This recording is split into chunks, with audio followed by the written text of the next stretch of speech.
23, 1440, and arresting you on suspicion of improper use of the electronic communications network. Under Section 127 of the Communications Act, okay? So you do not have to say anything that may harm your defence if you don't mention one question, subject to later on in court. Anything you do say may be given evidence. Do you understand that? So I'm actually being arrested? You're going to be arrested, okay? Right. Take that to the police station. Right. You, okay? This is in relation to some comments that you've made on a Facebook page. Okay? Oh, really? Oh, it's a Facebook crime, is it? Okay. Right. So we need to ask you some questions about that. Right. Have you got anything in your pockets? I've got my keys. I've got... No, that's about it, I think. Keys. So, anyone who's been arrested, we can search them under Section 32 of the Police and Commercial Act. Right. That's for dangerous items. I mean, you said I was going to be arrested under some what information? I'm going to be arrested for posting on Facebook. Some comments that are offensive, obscene, and people have made a complaint about that, and it's. And can you tell me what this comment was? Okay, well we'll do that when we interview. All right. And so, what am I going to be locked up for the night, or?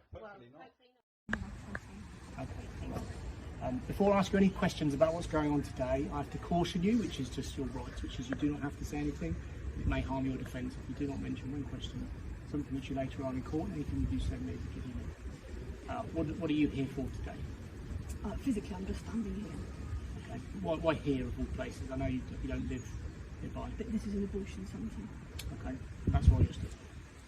Is you standing here part of the protest? No, I'm not protesting. Are you praying? I might be praying in my head out loud. So I'll ask you once more, will you voluntarily come with us now to the police station for me to ask you some questions about today and other days where there are allegations that you've broken public spaces protection order? If I've got a choice, then no. Okay, well then you're under arrest on suspicion of failing to comply with the Public Spaces Protection Order, which is under the Antisocial Behaviour Crime and Policing Act 2014. Now, I'll caution you again, you do not have to say anything. It may harm your defence if you do not mention one question, something which you later on in court, anything you do say may be given evidence. Do you understand the caution? I do, yes.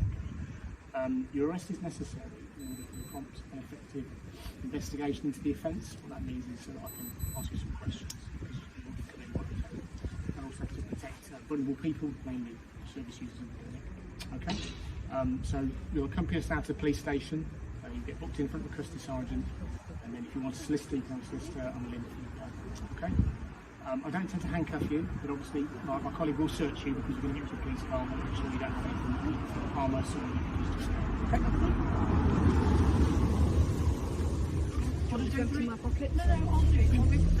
I'll start just the water and I'll tell you what to do.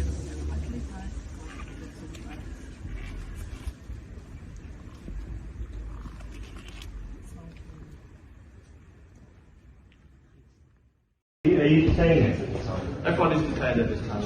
At the moment, the time is 18:47. Okay, approaching on correct. To English to the UK. Okay. I can't have the food. You don't have to say anything, but it may harm your defence if you do not mention one question, something which you may behind. If you do say, maybe give evidence. Okay. Yeah. So, the grounds are that by taking part in the organisation of this event this evening, I suspect that you are taking part to cause serious disruption to UK airports. The politicians have failed us. They've failed us with the 1.5% that's supposed to degrees that's supposed to keep us safe. Good luck, everybody.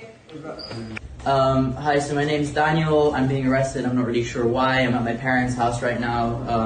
I was just here in London visiting my parents.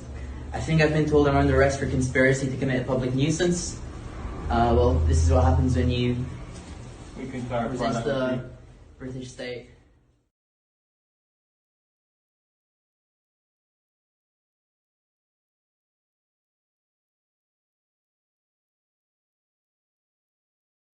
In the last few minutes, a 28-year-old man has been jailed for 20 months in Leeds for stirring up religious hatred online during the riots across the country over the last week. Sky's Becky Cottrell is at Leeds Crown Court for us this afternoon. And Becky, this all relates to posts by Jordan Parler on Facebook.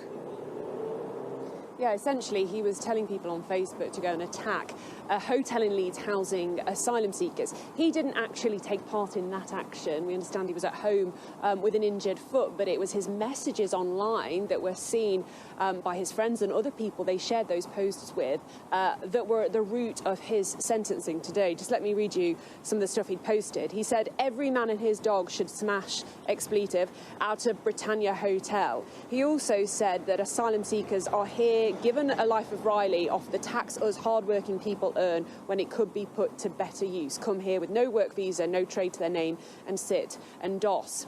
Now, the hotel he was telling people to target had already been targeted by protesters, so he was essentially fanning the flames of that violence. And we know that people were throwing stones at the hotel. They smashed one of the windows. And it wasn't just the residents, the asylum seekers in the hotel who were scared, it was the staff too.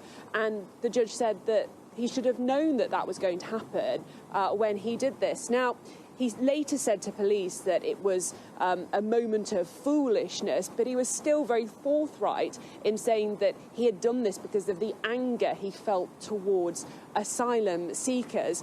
His mother submitted a note to the court saying we could only speculate that he has been caught up and swept away by emotions circulating around the country. Well, the reason that this sentencing has happened so quickly is exactly because of those emotions that she was referring to in her statement to the judge. The higher-ups will want to discourage anyone from coming out to the streets this weekend and in the coming weeks and taking part in more violence, and that is why they are processing these cases so quickly. This man was only convicted this week. In terms of the turnaround time for a sentencing, that is extremely quick for the British courts, but it's all about sending out a message that anyone encouraging or taking part in violence will face the full force of the law. My name is Richard Thomas Medhurst. I'm an internationally accredited journalist from the United Kingdom. On Thursday, as I landed in London Heathrow Airport, I was immediately escorted off the plane by 6 police officers. They arrested me under Section 12 of the Terrorism Act of 2000 and accused me of allegedly, quote, expressing an opinion or belief that is supportive of a proscribed organisation, unquote, but wouldn't explain what this meant. So I was taken to an adjacent room, patted down, my phone confiscated. I was not allowed to inform my family. All of my journalistic equipment and devices were seized. I was placed in solitary confinement in a cold cell that smelt like urine. I spent almost 24 hours in detention. I believe this was done on purpose to try and rattle me psychologically. That failed. Those like myself who are speaking up and reporting on the situation in Palestine are being targeted. This is precisely the danger and the absurdity of the Terrorism Act that I have always sought to impress upon the public.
The search warrant is related to concerns apparently the U.S. government has about violations of the Foreign Agent Registration Act.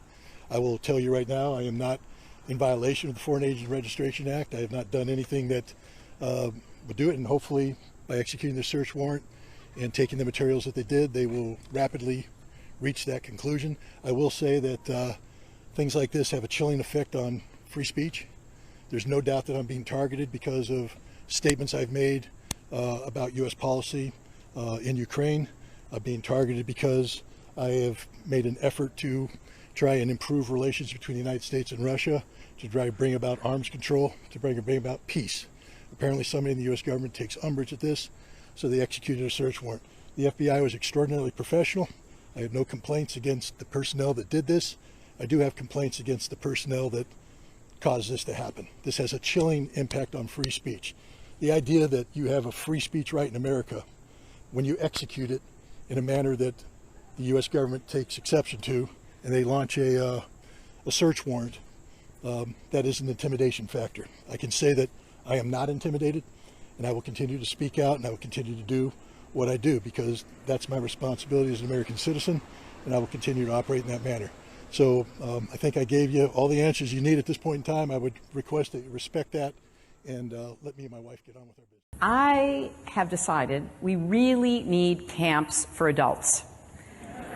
And we need the kind of camps that you all run. I mean, but I also think some of them are believing the garbage that they are being fed 24/7 on the internet by their constituents, and they bought into this big lie. And the question is, how are we going to really almost deprogram these people who have signed up for the cult of Trump? And the bottom line is all of America needs programming, because we've all been negatively influenced by Donald Trump. There are millions of Americans, almost all white, almost all Republicans, who somehow need to be deprogrammed.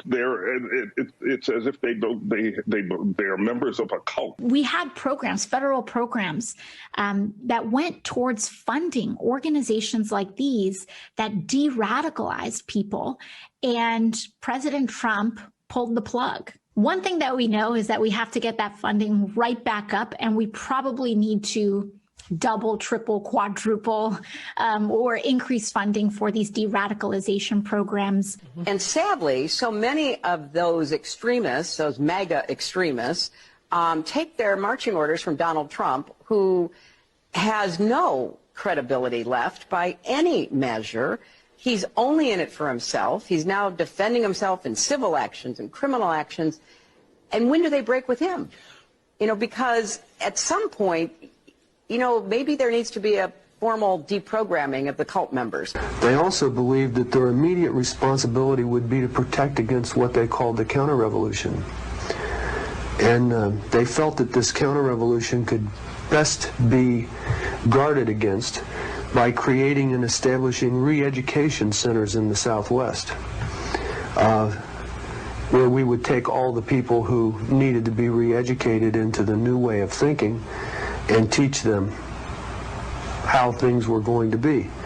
I ask, well, what is going to happen to those people that we can't re-educate, that are die-hard capitalists? And the reply was that they'd have to be eliminated. And when I pursued this further, they estimated that they would have to eliminate 25 million people in these re-education centers. And when I say eliminate, I mean kill. So I have the solution. Every study published in the last 5 years, when you look at vaccine refusers, I'm not talking about, well, hesitants, most of them we can talk into coming to terms, but refusers. We'll just get rid of all the whites in the United States. Guess who wants to get vaccinated the most?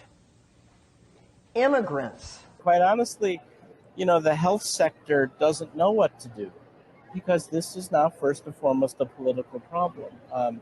And what I've said to the Biden administration is the health sector can't solve this on its own. We're going to have to bring in Homeland Security, the Commerce Department, Justice Department to help us understand how to do this. And I've said the same I met with Dr. Tedros last month in Geneva, WHO, the Director General, to say, I don't know that the World Health Organization can solve this on our own. We need the other United Nations agencies, NATO. This is a security problem because it's no longer a theoretical construct or some arcane academic exercise.